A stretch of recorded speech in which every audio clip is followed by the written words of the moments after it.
Birlikteyiz ve Kudüs'ün zaferi için inşallah bir hazırlık ve bir program niyetiyle birlikteyiz. Bizler bugün buradan Kudüs'ün Müslümanların olduğunu, İslam'ın olduğunu haykırmış olacağız.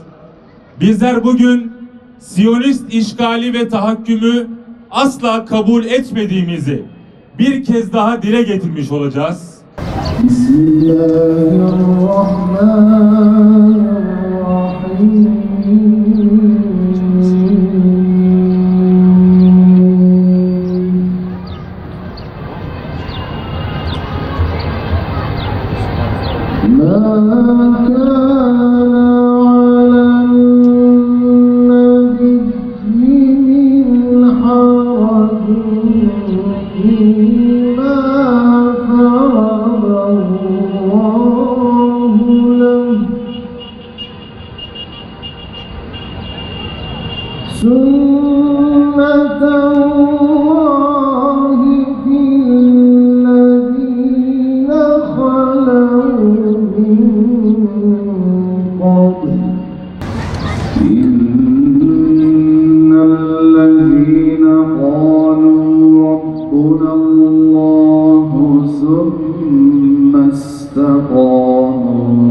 تتنزل عليهم الملائكة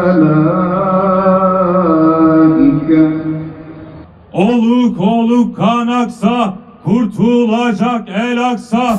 Kurtulacak el aksa. Evet, teşekkür ediyoruz programımıza.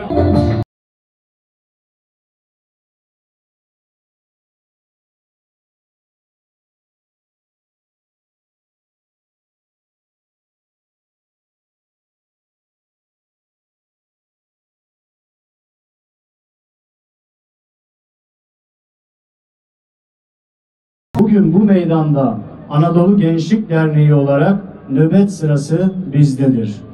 Geride bıraktığımız 20. yüzyıl yeryüzüne iki büyük dünya savaşıyla damgasını vurmuştur. Emperyalizmin çıkarları doğrultusunda dünyanın dört bir yanı kana bulanmış, milyonlarca insan ölüme, açlığa, yoksulluğa mahkum edilmiştir. Ne yazık ki içerisinde bulunduğumuz yüzyılda aslında çok daha ciddi bir dünya savaşına sahne olmaktadır. İnanıyoruz ki kendi çıkarları doğrultusunda her zulmü kendine hak gören Siyonist zihniyet en büyük gücü işgal ettiği zihinlerden ve vicdanlardan almaktadır. Dünya Müslümanlarının siyasi ve ekonomik bağımsızlığıyla perçinlenecek bir İslam birliği mücadelesi İsrail'e hak ettiği dersi verecek ve yeryüzünde adaleti tesis edecektir.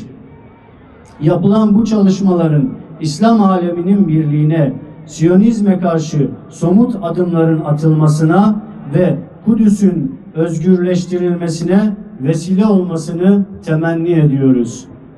Zihinlerimiz özgürleştirildiğinde Kudüs'te özgürleşecektir.